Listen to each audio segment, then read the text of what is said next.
السلام علیکم ناظرین، آپ دیکھ رہے ہیں پروگرام میں اور مولانا۔ میں ہوں جنید حلیم اور ہمیں ساتھ رہے گا چیئرمین پاکستان علماء کونسل حافظ محمد طاہر محمود اشرفی صاحب کا۔ مولانا صاحب، آج سب سے پہلے ہم ذکر کریں گے سندھ کا۔ کچھ روز پہلے کراچی میں انتہائی افسوسناک واقعہ پیش آیا ہے۔ 2 پاک فوج کے جوانوں کو ٹارگٹ کلنگ میں شہید کر دیا گیا ہے، جس کی جتنی بھی مذمت کی جائے کم ہے۔ اب کپتان تبدیل ہونے جا رہا ہے سندھ کا، کیا نظام بھی اس سے تبدیل ہوگا؟ اور ہر بار جو رینجرز کی تبدیلی کے موقع پہ ان کی مدت ختم ہونے سے پہلے کشمکش دیکھی جاتی ہے، یہ سلسلہ بھی رک سکے گا؟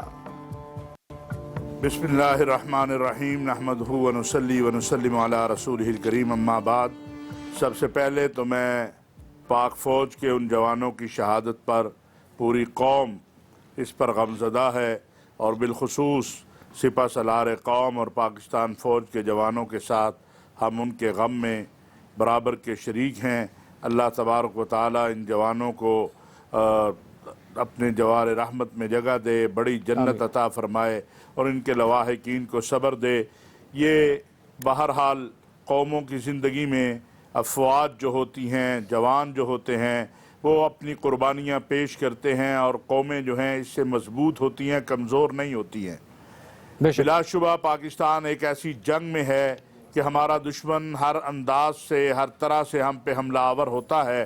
کبھی وہ اسلام کے نام پہ حملہ آور ہوتا ہے، کبھی وہ کسی اور تعصب کے نام پر، لسانیت، صوبائیت کے نام پر، اور اس کی بنیادی جو وجہ ہے وہ یہ ہے کہ پاکستان عالم اسلام میں ایک ایسا ملک ہے جس کی ایک مضبوط فوج ہے، جس کے پاس نیوکلیئر طاقت ہے، اور بہرحال ہم ٹوٹی پھوٹی قوم صحیح لیکن ایک مضبوط قوم ہے، ہم اپنے دین اور اپنے وطن پہ قربان ہونے والے۔ تو اس لیے یہ جو سازشیں ہیں انشاءاللہ یہ ناکام ہوں گی۔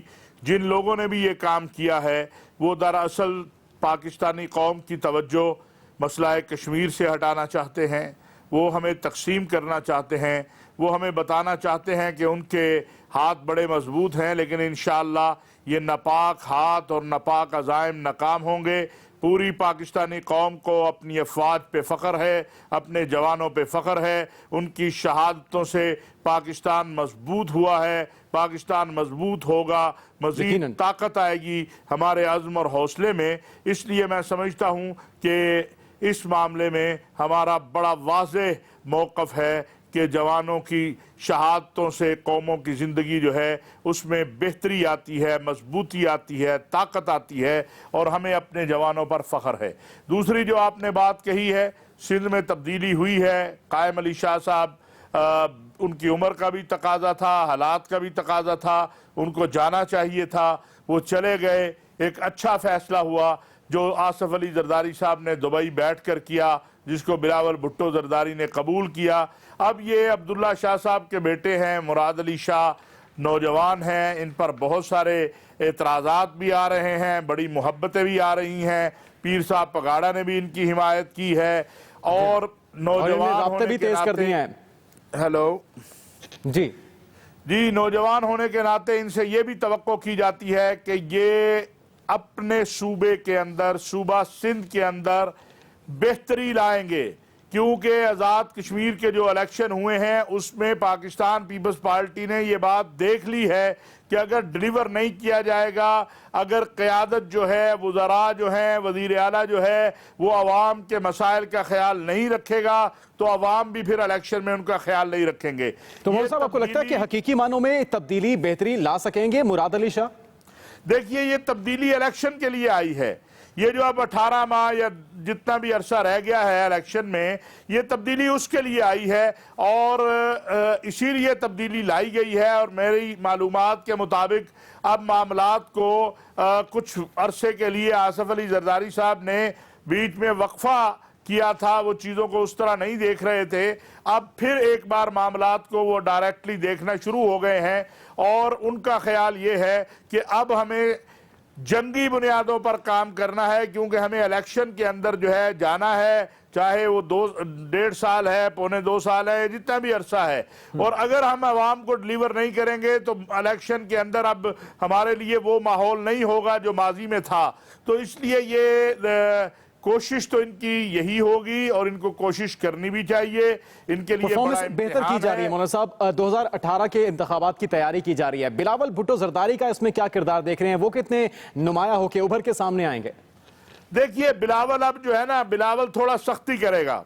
بلاول کو یہ بات پتہ چل گئی کہ آزاد کشمیر کے اندر بلاول نے جا کے جلسے کیے، خود کمپین کی، لیکن آپ یہ دیکھیں کہ اسے اس بات کا احساس آیا ہے کہ اگر بلاول کہیں بھی چلا جائے، اگر نیچے جو اس ضلع کے اس صوبے کے لوگ ہیں انہوں نے کام نہیں کیا ہوگا تو بلاول کیا کر لے گا؟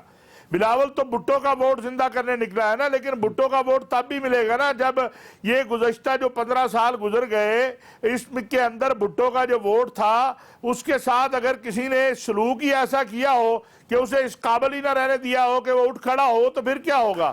لہٰذا ڈیلیور بھی کرنا ہوگا، عوام کی طرف توجہ بھی دینی ہوگی، اور پھر جو ہے بلاول بھٹو جو ہے وہ یہ جو پاکستان پیپلز پارٹی کے پاس محترمہ بے نظیر بھٹو کی اولاد ہے یہ کام آ سکے گی. لیکن اگر آپ لوگوں کو ڈیلیوری نہیں کریں گے تو کب تک آپ بھٹو کے نعرے کے اوپر لوگوں کو جا کے جو ہے ان سے ووٹ مانگیں گے؟ تو اس لیے میرا خیال ہے کہ یہ ایک بہت اچھا فیصلہ ہے.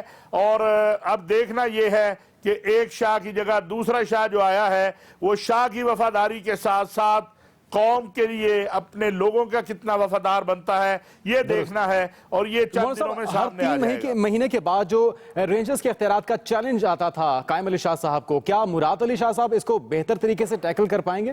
اب میرا خیال ہے کہ اب اس میں بڑی واضح باتیں ہوں گی. اب کوئی جو ہے جو بیچ میں تھوڑا سا مصلحت پسندانہ سا رویہ آ جاتا تھا، میرا خیال اب دونوں طرف سے نہیں ہوگا اور چیزیں طے کر لی جائیں گی، اور یہی وہ چیز ہے جس کو طے کرنے کی ضرورت ہے. بلا شبہ رینجر نے، پولیس نے، ہم یہ نہیں کہتے پولیس نے اچھا کام نہیں کیا، رینجر پولیس دونوں نے مل کے اچھا کام کیا ہے، اور ضرورت ہے کراچی کو، سندھ کو اچھا، پورے ملک کو ضرورت ہے کہ یہاں سے کرمینل جو ہے ان کا خاتمہ ہو، یہاں سے جو بھتہ خور ہے ان کا خاتمہ ہو، جو دین کے نام پر، سیاست کے نام پر، جس نام پر بھی لوگوں کو یرغمال بناتے ہیں ان یرغمالیوں سے جان چھڑائی جائے. تو یہ تو ایک اچھی بات ہے، اور اس کے لیے میرا خیال ہے کہ کچھ چیزیں طے ہو جائیں گی اور زیادہ مسائل نہیں پیدا ہوں گے، اور نہ ہی مسائل پیدا ہونے چاہیے. امن کے لیے، امن و امان کے لیے سندھ حکومت کو بھی کردار ادا کرنا ہے، رینجر کو بھی کردار ادا کرنا ہے، ملک کے باقی اداروں کو بھی کردار ادا کرنا ہے. بجائے ایک دوسرے کی ٹانگ کھینچنے کے، ایک دوسرے کو گرانے کے، ایک دوسرے کے ساتھ تعاون کریں گے تو اس سے بہتری آئے گی، اور اگر سندھ میں بہتری آئے گی تو یہ پاکستان پیپلز پارٹی کے لیے بھی بہتر ہے اور ایم کیو ایم کے لیے بھی بہتر ہے، باقی اور جماعتوں عوام کے لیے بھی بہتر ہے. یقیناً بہتری کی ضرورت ہے. آگے بڑھیں گے مولانا صاحب. اور وسیم اختر صاحب جو کہ پولیس کی حراست میں ہیں ڈاکٹر عاصم کے بیان کے بعد، ان کا ایک انتہائی اہم بیان آیا ہے کہ جو بدامنی پھیلی تھی سابق چیف جسٹس افتخار محمد چودھری کی آمد کے موقع پر، اور جو قتل و غارت گری ہوئی تھی اس کے احکامات ان کی جانب سے جاری کیے گئے تھے. قانونی حیثیت کیا ہے؟ کتنی اہمیت رکھتا ہے یہ بیان؟ دیکھیے بات یہ تو کوئی قانون دان بتائے گا. جو اب تک ہماری بات چیت ہوئی ہے لوگوں سے، اس سے تو یہی بات پتہ چل رہی ہے کہ اس بیان کی اہمیت اس انداز سے نہیں ہے کہ اگر یہی بیان مجسٹریٹ کے سامنے ہوتا یا کسی اور قانونی عدالت کے سامنے ہوتا جو اس کی اہمیت ہوتی. لیکن بہرحال آپ نے دیکھا بہت سارے بیانات، بہت ساری JIT ڈاکٹر عاصم کی بھی آئی ہوئی ہیں، کئی ماہ گزر گئے ہیں. اسی طرح یہ وسیم اختر صاحب کی آ گئی ہے اور وہ اس سے انکار کر رہے ہیں. تو اب یہ معاملہ جو ہے جب عدالت میں جائے گا تو وہاں پر کلیئر ہوگا کہ وسیم اختر صاحب کیا کہہ رہے ہیں، کتنا سچ ہے، کتنا جھوٹ ہے، کیا پولیس نے خود یہ لکھ دیا ہے یا واقعی وسیم اختر صاحب نے کہا ہے، انڈر پریشر کہا ہے یا آزادانہ کہا ہے. یقین مولانا صاحب اگر پولیس نے بیان سامنے لے کر آئی ہے تو کسی بنیاد پر لے کر آئی ہوگی، لیکن ہم نے دیکھا کہ ڈاکٹر عاصم کی JIT آئی، ان کا بیان پہلے آنے کے بعد پھر وہ اپنے بیان سے موکر گئے. یہاں پہ بھی صورتحال ایسی ہے، پولیس نے بیان دیا اس کے بعد پھر اب اس کو ڈینائی کیا جا رہا ہے. تو اب ایسا ممکن ہے کہ بیان دینے کے بعد اس کو واپس لے لیا جائے؟ دیکھیے بات یہ تو ہوتا ہے. میں خود طالب علمی دور میں رہا ہوں. پولیس اپنی خواہشات کے مطابق بھی آپ کا بیان لکھ لیتی ہے، دباؤ میں بھی لکھ لیتی ہے، بعض جائز بھی لکھ لیتی ہے. اب یہ ساری چیزیں تو اصل ہے شواہد کی بنیاد پر کہ کتنے اس پہ ایویڈنس ہے، کیا کچھ ہے اور کس نے آرڈر دیا، کہاں سے آرڈر آیا. الطاف حسین صاحب نے کہا کہ پرویز مشرف صاحب نے کہا کیا ہوا، یہ ایک لمبا میرا خیال ہے سلسلہ ہے. اور ابھی فی الوقت جو ہے ایک طرف پولیس ہے، دوسری طرف وسیم اختر صاحب ہیں، وہ کہہ رہے ہیں میں نے بالکل ایسا بیان نہیں دیا، پولیس کہہ رہی ہے انہوں نے بیان دیا ہے. جبکہ اس میں ایک قانونی پہلو یہ بھی ہے کہ وزارت داخلہ جو جے آئی ٹی بناتی ہے، وہ جے آئی ٹی ابھی تک نہیں بنی ہے. وہ جے آئی ٹی جب بنے گی تو اس کے بعد ممکن ہے کچھ کریڈیبل بات ہو سکے کہ بھئی باقی ادارے بھی موجود تھے، باقی اداروں نے بھی تفتیش کی، باقی اداروں نے بھی پوچھا. ابھی میں سمجھتا ہوں کہ یہ بڑی ابتدائی بات ہے اور سطحی سی بات کہی جائے گی یہ کہ ابھی ہم کہہ دیں کہ آگے چل کر مزید حقائق بھی سامنے آئیں گے، مزید انکشافات بھی ہوں گے، لیکن جن کے احکامات پر یہ گری ہوئی تھی ان کے خلاف ایکشن ہونا چاہیے، انہیں کیفر کردار تک بھی پہنچایا جانا چاہیے. ناظرین، پروگرام میں گفتگو کے سلسلے کو آگے بڑھائیں گے ایک بریک کے بعد.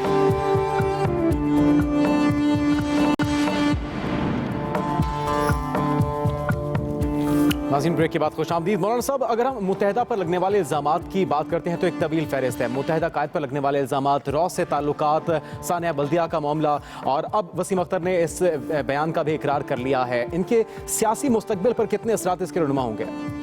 دیکھیے، بات یہ ابھی تک تو یہ سارا کچھ کوئی ڈیمیج نہیں کر سکا ہے ایم کیو ایم کو. آپ نے دیکھا جتنے بھی الیکشن ہوئے ہیں ان میں ایم کیو ایم ہی کامیاب ہوئی ہے. اور یہ جتنے بھی الزامات ہیں ابھی تک چونکہ ان میں حقیقت اور ان میں کوئی سزائیں یا ان میں کوئی شواہد، ابھی تک جو قوم ہے یا کراچی کے جو لوگ ہیں آپ دیکھیں کہ وہ اب بھی ووٹ ایم کیو ایم کو دے رہے ہیں. جو بھی حالات ہوں، جو بھی معاملات ہوں، یہ وسیم اختر ان کے میئر ہیں اور اگر الیکشن ہوتے ہیں اور یہ میئر بن جاتے ہیں تو ایک اور چیز دیکھنے کو مل جائے گی آپ کو. تو یہ ساری چیز ہے. اس میں اس بیان کی قانونی اہمیت کیا ہے، میرا خیال ہے ہم نے کوئی قانونی ماہر بھی اس سلسلہ میں جی ہم کوشش کر رہے ہیں قانونی ماہر سے ان کی رائے بھی لی جائے. جی تو بہرحال اس میں بات یہی ہے، بڑی واضح بات ہے کہ ابھی تک تو سیاسی انداز میں کوئی بڑا ڈیمیج نہیں ہوا ایم کیو ایم کو. اگرچہ اس کی وجہ مولانا صاحب کیا سمجھتے ہیں کہ اور کوئی آپشن نہیں ہے لوگوں کے پاس کراچی کے، اس لیے ہی متحدہ کو دوبارہ ووٹ دیا جاتا ہے؟ دیکھیے، بات یہ ہے، یہ 30 سال ہو گئے، بلکہ اس سے زیادہ ہو گئے، تیسری جنریشن آ گئی ہے ایم کیو ایم کی. اور یہ جماعتیں جو ہیں بہرحال ایم کیو ایم کو ختم کرنا میرا نہیں خیال کسی کا مقصود ہے اور نہ مقصود ہونا چاہیے. ایم کیو ایم ایک جماعت ہے. ایم کیو ایم کے اندر اگر برے لوگ ہیں کوئی، اور بالخصوص کوئی ملک دشمن ہیں، کوئی وہ ہیں جن کا راہ سے تعلق ہے، کوئی وہ ہیں جن کا ملک کے دشمن اداروں سے تعلق ہے، تو ان کی ضرور صفائی ہونی چاہیے. اس پر بیٹھنا بھی چاہیے، اس پہ دونوں چیزیں ہونی چاہیے، گفتگو بھی ہونی چاہیے، گرفتاریاں بھی ہونی چاہیے، قانونی کارروائی بھی ہونی چاہیے. لیکن مولانا صاحب، وسیم اختر کی اگر ہم بات کرتے ہیں تو ان کے سرکردہ رہنماؤں سے، اور جس طرح آپ بھی ذکر کر رہے تھے کہ نامزد میئر کراچی ہیں، تو اگر اس طرح کے سینئر رہنماؤں کے اوپر بھی اس طرح کے الزامات آئیں گے تو کیا اس کے بھی اثرات کچھ نہیں ہوں گے ان کی سیاست پہ؟ نہیں، دیکھیے، ان کے سب سے بڑے رہنما تو الطاف حسین صاحب ہیں. ان کے اوپر اس سے بڑا الزام کیا آئے گا کہ وہ راہ کے لیے کام کرتے ہیں. وہ حکومت کے لوگ بھی لگاتے ہیں، وہ ان کے مخالفین بھی لگاتے ہیں. اب وہ جو ان سے جدا ہو کے نئی پارٹی بنی ہے وہ بھی لگا رہی ہے، لیکن اس کے باوجود ان کے حکم پر لوگ اکٹھے ہوتے ہیں، آتے ہیں. تو یہ جو بھی ہے، ایک تو یہ ہے کہ اگر حکومت کے پاس شواہد ہیں تو حکومت سامنے لائے نا، لے آئے سامنے سارا کچھ، پابندی لگائے اس جماعت کے اوپر اگر یہ راہ کے لیے کام کر رہی ہے. اگر یہ سارے ہی ملوث ہیں، اور اگر نہیں سارے ملوث ہیں، ان میں سے کچھ لوگ ہیں، ان کے متعلق بھی شواہد سارے سامنے لانے چاہیے. اور یہ نہیں لگنا چاہیے کہ خدا نخواستہ کہیں کوئی انتقام ہو رہا ہے، کہیں کوئی ایسا ہو رہا ہے. بہت محنت کی ہے ہماری رینجر کے جوان نے، ہماری پولیس نے، ہمارے لوگوں نے قربانیاں دی ہیں. ہمارے ابھی 2 جوان پرسوں شہید ہوئے ہیں. اس لیے کراچی کا امن، ملک کا امن، اس کے لیے جو قربانیاں دی جا رہی ہیں، اس کے لیے جو کوششیں کی جا رہی ہیں، وہ متاثر نہیں ہونی چاہیے. لیکن یہ بھی نہیں ہونا چاہیے کہ ایسا لگے کہ جیسے کوئی خدا نخواستہ کوئی ایک انتقامی معاملہ ہے. تو اس لیے اب چیزوں کو واضح کر دینا چاہیے، سامنے لے آنا چاہیے. یہ بڑے بڑے نام، بڑی بڑی شخصیات جو اس وقت سلاخوں کے پیچھے ہیں، کیا انصاف کے تقاضے پورے ہوں گے؟ اور اگر یہ اس میں ملوث ہیں تو انہیں کیفر کردار تک بھی پہنچایا جائے گا؟ دیکھیے، اگر کسی نے اتنا بڑا جرم کیا ہے کہ سینکڑوں لوگوں کو قتل کروایا ہے تو ضرور اسے کیفر کردار تک پہنچنا چاہیے. اگر کسی نے یہ کہا ہے کہ بھئی چیف جسٹس صاحب آ رہے ہیں تو ہر صورت میں جو بھی جتنے لوگ مرتے ہیں مارو، لیکن ان کو مارے گئے تو اس کو تو معافی نہیں ملنی چاہیے، لیکن انصاف ہونا چاہیے، انتقام نہیں ہونا چاہیے، اور یہ انصاف ہوتا نظر آنا چاہیے تاکہ پھر کوئی مظلوم نہ بن سکے۔ ہمارے ہاں مشکل یہ ہے، ہم ابتدا کرتے ہیں، ابتدا ٹھیک بھی ہو، محنت کرتے ہیں، پھر جب آخر پہ پہنچتے ہیں تو پتہ چلتا ہے کہ وہ ساری کی ساری چیز ضائع ہو گئی اور ایک مظلومیت جو ہے وہ سامنے آ گئی۔ میرا خیال ہے کہ ان حالات میں انصاف اور انصاف نظر آنا چاہیے، انتقام نہیں نظر آنا چاہیے۔ جو بھی مجرم ہے، خواہ وہ ڈاکٹر عاصم ہو، خواہ وسیم اختر ہو، خواہ کوئی اور ہو، اسے سزا ملنی چاہیے، جو بے گناہ ہے اسے رہائی ملنی چاہیے۔ اور مولانا صاحب یہ بھی بات کسی حد تک بجا ہے کہ اگر سزا نہیں ملے گی تو پھر آنے والے لوگوں کو میسج کیسے ملے گا کہ انہیں کیفر کردار تک پہنچایا گیا ہے، آنے والے لوگ بھی باز رہیں گے اس سے؟ نہیں، یہی میں کہہ رہا ہوں نا کہ بات یہ ہے کہ جب آپ انصاف ہوتا نظر آتا ہے نا تو پھر کوئی سوال باقی نہیں رہتا ہے، پھر کوئی نہیں کہہ سکتا کہ انتقام ہوا ہے، پھر کہا جاتا ہے یہ ظلم ہوا تھا، اس کے جواب میں یہ انصاف ہوا ہے۔ انصاف ہوتا نظر آنا چاہیے، یہ ایسے نہیں ہونا چاہیے جیسے ڈاکٹر عاصم کا مولانا معاملہ صاحب ہمیں اتنا جوائن کیا لٹک ہے گیا۔ صدر سپر ایسوسی ایشن علی ظفر صاحب نے بھی، ان سے بھی قانونی رائے لے سکتے ہیں آپ۔ السلام علیکم۔ وعلیکم جی۔ علی ظفر صاحب، یہ آپ نے دیکھا 2-3 دن سے یہ چل رہا ہے وسیم اختر صاحب کے بیان کے حوالے سے، اس کی قانونی حیثیت کیا ہے؟ جو پولیس نے یہ کہا کہ ہم نے یہ ایک جے آئی ٹی بنائی اور پھر وہ میڈیا پہ بھی آ گئی اور وہ اس وقت ڈسکس بھی ہو رہی ہے، تو اس کی قانونی اہمیت کیا ہوگی عدالت کی نظر میں؟ جی، جس طرح میں نے پہلے بھی بتایا تھا کہ یہ جو جب ایک رپورٹ کہا جاتا ہے کہ کنفیشن کیا گیا ہے پولیس کے سامنے یا انویسٹیگیشن ٹیم کے سامنے، تو اس کی کوئی قانونی حیثیت نہیں ہوتی جب تک کہ اس کو قبول نہ کیا جائے ٹرائل کے اندر۔ تو اگر انہوں نے اس ٹرائل سے پہلے ہی کہہ دیا ہے کہ یہ فیک ہے اور میں نے نہیں ایسی سٹیٹمنٹ دی، تو پھر اس کے بعد اس کی جو ویلیو ہے یا ایویڈنشری ویلیو ہے وہ قانون کے نظر میں نہیں رہتی۔ اچھا، اگر کوئی اس کی ویڈیو وغیرہ یا آڈیو پیش کر دی جائے تو وہ بھی عدالت کی نظر میں کوئی قابل اطمینان چیز نہیں ہوگی؟ نہیں، کیونکہ وہ کہا جاتا یہ ہے کہ جو انویسٹیگیشن ٹیم میں جب یا اس کے سامنے جب کوئی کنفیشن دیا جائے تو اس کو ہو سکتا ہے کوئی تھریٹ کے اندر دیا ہو، یا اس کو کوئی خدشہ ہو اپنی جان کا، یا اس کو ٹارچر کے ذریعے کنفیشن دیا گیا ہو، تو اس لیے اس کی وہ ویلیو نہیں ہوتی۔ اس کی ایک آپٹیکل ویلیو ہوتی ہے ضرور، لیکن لیگل ویلیو نہیں ہوتی۔ اس کو آپ استعمال نہیں کر سکتے جب تک کہ جس نے کنفیشن کیا نہ ہو وہ میجسٹریٹ۔ اس کا ایک باقاعدہ کنفیشن کرنے کا طریقہ ہے کہ آپ اس کو میجسٹریٹ کے سامنے لے کے جاتے ہیں، میجسٹریٹ پہلے یہ کنفرم کرتا ہے کہ کوئی ٹارچر تو نہیں، کوئی تھریٹ تو نہیں ہے، اور اس کے بعد بہت ساری قانونی جو ہے سٹیپس لینے کے بعد وہ کنفیشن لیتا ہے میجسٹریٹ، اور پھر وہ کنفیشن کہا جاتا ہے کہ ایکسٹرا وہ کنفیشن کو پھر ایویڈنس کے طور پہ استعمال کیا جاتا ہے۔ لیکن آپ کا ماشاءاللہ بہت تجربہ ہے۔ یہ جو ہم دیکھ رہے ہیں جی کہ عدالت میں جے آئی ٹی کی رپورٹ پہنچتی نہیں، میڈیا پہ پہلے آ جاتی ہے، ڈسکشن شروع ہو جاتی ہے، تبصرہ شروع ہو جاتا ہے، یہ عدالت پہ اثر انداز ہوتی ہیں یہ چیزیں، یا یہ آپ کی نظر میں یہ ہونی چاہیے، یا اس کو کہیں رکنا چاہیے کہ ابھی تو چیز عدالت تک پہنچتی نہیں ہے تو پہلے ذرائع ابلاغ پہ آ جاتی ہے، تو اس کے اثرات مرتب ہوتے ہیں عدالت پر، وکلاء پر؟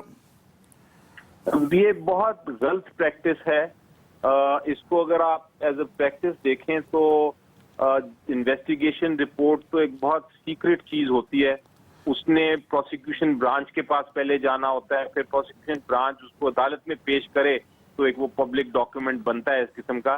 اس کو اس طرح لیک کر جانے کا مطلب یہ ہے کہ آپ نے پورا جو ٹرائل تھا اس کو آپ نے افیکٹ کر دیا، اور اس کا مطلب یہ ہوا کہ آپ نے ایک پبلسٹی سٹنٹ کیا انویسٹیگیشن ٹیم نے، پھر وہ اس کا امپیکٹ بہت غلط اثر ہوتا ہے ٹرائل پہ۔ اور آپ دیکھیں اس کیس میں بھی یہ ہوا کہ پہلے وہ کنفیشن آیا، پھر وہ پریس میں آیا، پھر اس پہ بڑے تبصرے ہوئے، اس کے بعد وہ وڈرا ہو گیا۔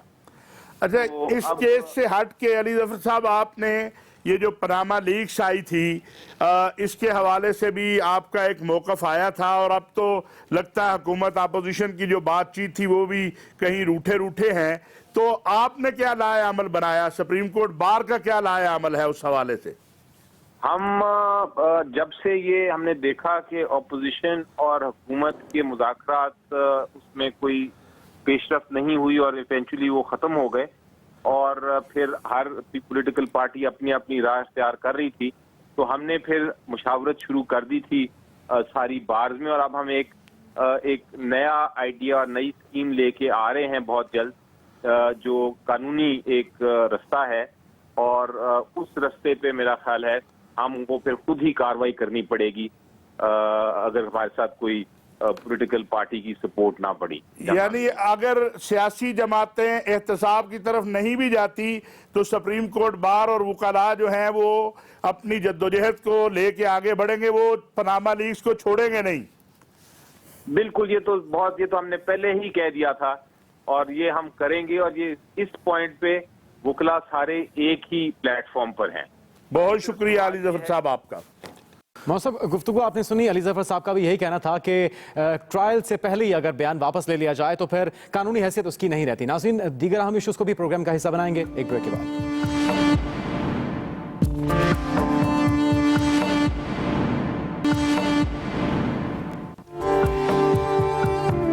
بریک کے بعد خوش آمدید۔ مولانا صاحب، ہم بات کریں گے مختلف مدارس کو دی جانے والی امداد کی۔ دارالعلوم حقانیہ ہے جس کو کے پی کی گورنمنٹ کی جانب سے 30 کروڑ روپے کی امداد دی گئی ہے، جس پر کافی اعتراض کیا جا رہا ہے۔ بعض اس کو سیاسی رشوت کہہ رہے ہیں، بعض کہہ رہے ہیں کہ ان کو نوازنے کے لیے کیا گیا اور انتہا پسندی کی حامل ہیں یہ مدارس۔ تو کیا کہیں گے، اصل معاملہ کیا ہے؟ کیا پہلے کسی حکومت نے ان مدارس کو امداد نہیں دی؟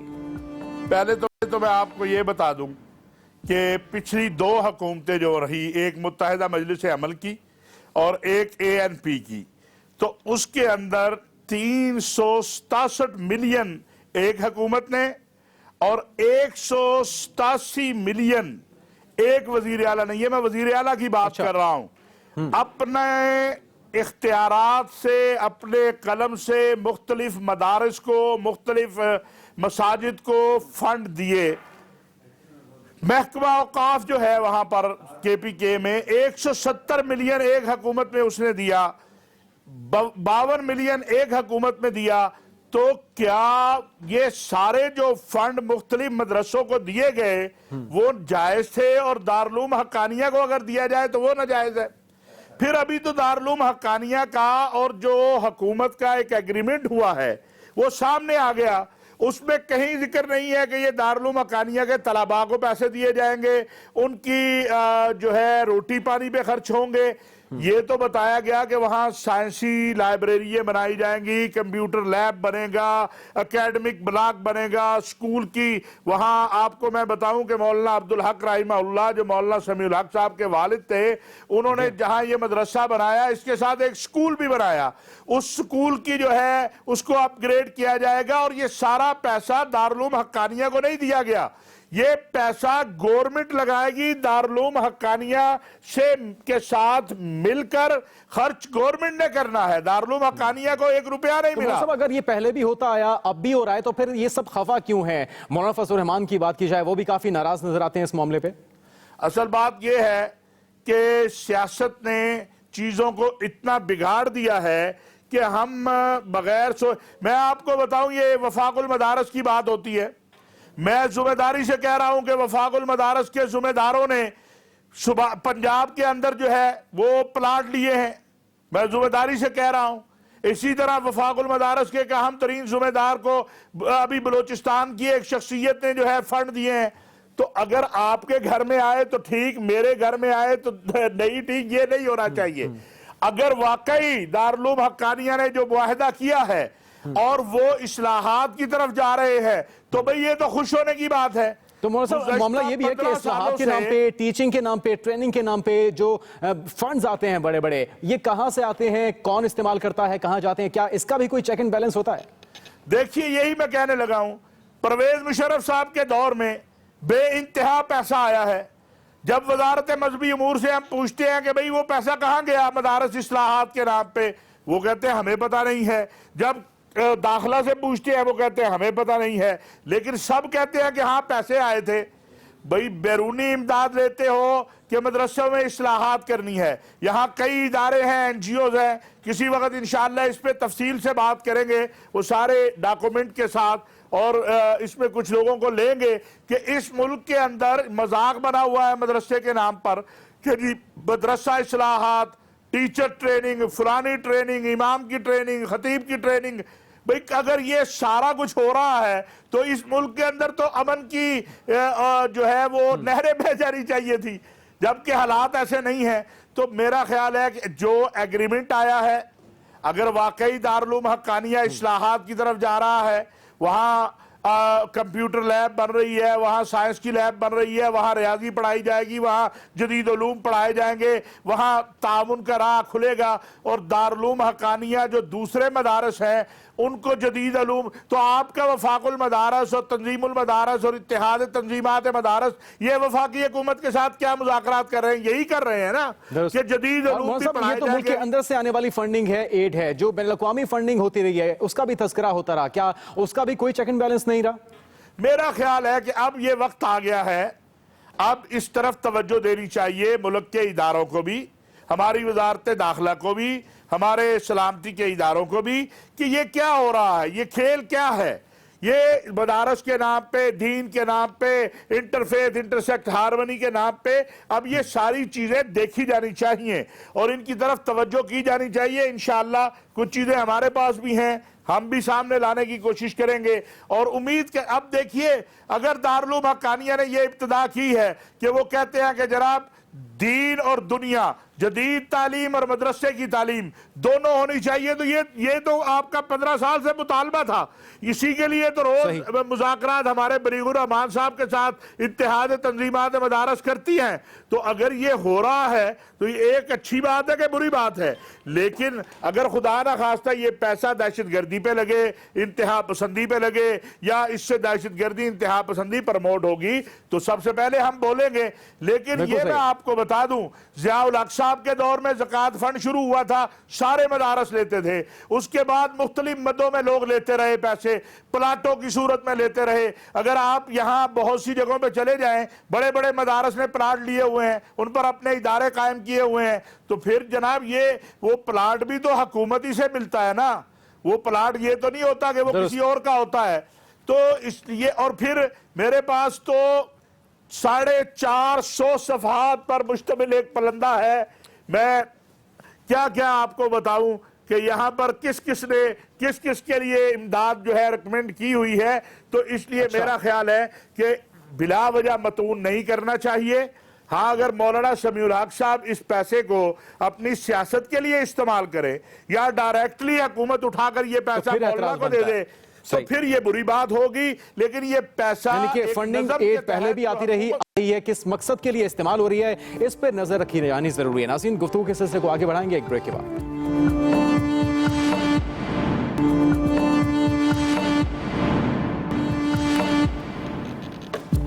بریک کے بعد خوش آمدید۔ مولانا صاحب، قومی سلامتی کے مشیر ناصر جنجوعہ صاحب ایران کے دورے پر گئے ہیں اور ایران نے یقین دہانی کرائی ہے کلبھوشن یادو کے معاملے پر کہ وہ بھرپور تعاون کریں گے، تو یہ تو خوشائند بات ہے۔ بالکل، یہ بہت اچھی بات ہے۔ آپ کو یاد ہوگا جب یہاں روحانی صاحب آئے تھے تو تھوڑی سی اس انداز میں ہم نے دیکھا کھچاؤ آیا تھا کہ ہمارے موقف یہ تھا کہ آرمی چیف صاحب نے، ہماری حکومت کے دیگر ذمہ داروں نے ان سے بات کی ہے کہ ایران کی سرزمین کو رانا نے استعمال کیا ہے، ان کا کہنا تھا کہ نئی بات ہوئی ہے، اور بہرحال ایک وقت گزر گیا، اب تک چاہیے تھا بہت ساری چیزیں سامنے آ جاتی۔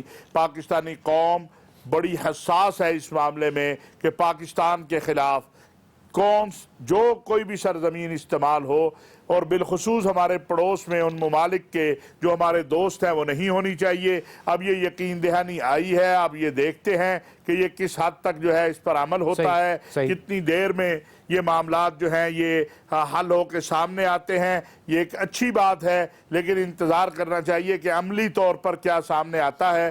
جب عملی طور پر کوئی چیز سامنے آئے گی تو یقین دہانی کے ساتھ ساتھ عمل درآمد بھی ہونا چاہیے۔ دوسری جانب مولانا صاحب، سعودی عرب کا ایک وفد جاتا ہے اسرائیل، اور یہ وفد کا معاملہ کیا ہے؟ کیا اسرائیل اور سعودی عرب کے تعلقات قائم ہونے جا رہے ہیں؟ گو کہ یہ ڈینائی کیا گیا سعودی حکومت کی جانب سے کہ ہمارا اس میں کوئی عمل دخل نہیں ہے۔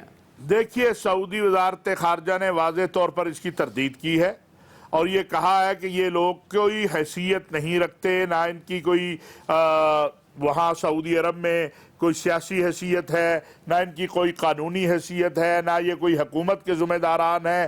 ایک شخص اپنی مرضی کے اوپر جاتا ہے، بات چیت کرتا ہے، تو اس کو تو آپ نہیں روک سکتے۔ یہاں افراد کی اپنی اپنی سوچ ہے۔ پاکستان میں بھی چند لوگ ایسے ہیں جو کہتے ہیں اسرائیل سے اچھے تعلقات ہونے چاہیے، لیکن پاکستان کی اکثریت بلکہ 99.9% لوگوں کا خیال ہے کہ نہیں ہونے چاہیے۔ وقت کی کمی ہے۔ ٹاپک ہے بچوں کے اغوا کا۔ لاہور میں دن بدن بچوں کے اغوا کی وارداتوں میں حیران کن حد تک اضافہ دیکھا جا رہا ہے، یہ کیا معاملہ ہے؟ دیکھیے، یہ بہت ہی افسوسناک ہے۔ اور ساتھ ہی مولانا صاحب ہمارے ساتھ اس وقت موجود بھی ہیں DIG آپریشن ڈاکٹر حیدر اشرف صاحب، ان سے اصل حقائق بھی آپ جان سکتے ہیں۔ ڈاکٹر صاحب السلام علیکم۔ جی السلام علیکم۔ السلام علیکم جی۔ ڈاکٹر صاحب، میں نے دیکھا 2-3 دن سے آپ آ رہے ہیں، ٹی وی پہ بھی بتا بھی رہے ہیں، ہمیں مختصر سا بتائیں گے کہ یہ کیوں اتنا خوف و ہراس پھیل گیا، اور یہ کیا ہے بچوں کا معاملہ؟ کوئی گینگ ہے یا کیا مسئلہ ہے؟ اچھا، تھینک یو ویری مچ جی۔ میں کوشش یہ کر رہا ہوں کہ جو حقائق ہیں وہ لوگوں تک پہنچیں اور اس میں عوام میں خوف و ہراس نہ پھیلے، عوام میں پینک نہ پھیلے۔ پہلی بات تو یہ۔ دوسری بات تو یہ ہے کہ جو بچہ بھی اغوا ہوتا ہو، مولانا صاحب آپ کو پتہ ہے اس میں رسپانسبلٹی الٹیمیٹلی پولیس کی ہے، اور پولیس کو یہ ذمہ داری نبھانی چاہیے۔ ہم اس ذمہ داری کو نبھانے کی بھی کوشش کر رہے ہیں، لیکن اس کے ساتھ ساتھ میں سمجھتا ہوں کہ معاشرے کے دوسرے طبقات کی بھی ذمہ داری ہے۔ اس میں نمبر 1 میڈیا کی ذمہ داری کے تمام حقائق جو ہیں، جس طرح آپ نے پوچھا ہے، حقائق لوگوں تک پہنچائے جائیں، بتائے جائیں، اور ایسا کوئی اسٹیپ نہ لیا جائے جس سے عوام میں خوف و ہراس پھیلا جائے۔ دوسرا یہ کہ اس جو سوشیو اکنامک اس کے آسپیکٹس ہیں ان کو ضرور ایک دفعہ نگاہ میں رکھ لیا جائے۔ تو آپ کہیں پہنچے ہیں ابھی تک؟ یہ جو واقعات ہو رہے ہیں، کچھ تو ہم نے دیکھا کہ بچے واپس گھروں کو آئے ہیں، آج بھی آئے ہیں، لیکن آپ کسی نتیجے پر پہنچے ہیں کہ یہ کوئی گینگ ہے یا بچے ویسے بھاگ رہے ہیں یا والدین کی عدم توجہ ہے؟ کیا معاملہ ہے؟ جی میں اس پہ تھوڑا سا آپ کو بتانا چاہوں گا۔ ہم نے تمام کیسز کا انالیسس کیا۔ پولیس کی ورکنگ کو جو لوگ جانتے ہیں وہ جانتے ہیں کہ پولیس ان تمام کیسز کو فالو کرتی ہے اور ڈیٹا مینٹین کرتی ہے۔ انفارچونیٹلی حقائق ایسے نہیں ہیں جیسے پورٹرے ہو رہے ہیں۔ ڈیفینیٹلی جب اغوا ہوتا ہے پولیس ریئیکٹ بھی کرتی ہے، رسپونڈ بھی کرتی ہے، لیکن ابھی تک ہمیں کسی آرگنائزڈ گروپ کی، آرگنائزڈ ریکٹ کی موجودگی جو ہے وہ شہر میں نہیں، اس کے کوئی شواہد ملے۔ اگر کوئی شواہد ملے تو ہم خود عوام سے شیئر کریں گے کہ یہ ایسا ایشو ہے جو ابھی۔ بہت شکریہ ڈاکٹر صاحب، بہت مہربانی۔ مولانا صاحب، آپ کو کیا واقعی میں اس طرح کے یہ اتفاقیہ واقعات ہیں یا کوئی سازش کی جا رہی ہے، کوئی پلان کے تحت یہ اضافہ ہو رہا ہے؟ ایک تو والدین سے کہ وہ اپنے بچوں کو زیادہ سے زیادہ گھروں کے اندر رکھے۔ معاشی مسائل بھی ہیں، اقتصادی مسائل بھی ہیں، غربت بھی ہے، اس وقت ہر بندہ ہائپر ہے۔ آپ کو پتہ ہے بہت ہی ہماری جو عدم برداشت ہے وہ ہمارے ہاں بڑھتی چلی جا رہی ہے۔ والدین کی ذمہ داری بھی ہے کہ وہ تھوڑا سا اس وقت احساس کریں، اور پولیس کی بھی، ذرائع ابلاغ کی بھی، محلے داروں کی بھی ذمہ داری ہے کہ وہ نظر رکھے۔ ہمیں اپنے بچوں کی حفاظت خود کرنی ہے۔ ہم پولیس کے درست کہا آپ نے کہ ریاست کو اپنی ذمہ داری کو نبھانی ہوگی، لیکن ان کو بھی اپنی آنکھیں کھلی رکھنی ہوگی تاکہ اس طرح کے واقعات کو ہونے سے روکا جا سکے۔ ناظرین، پروگرام دیکھنے کا بہت شکریہ۔ جنید حلیم کو اجازت دیجیے، اللہ حافظ۔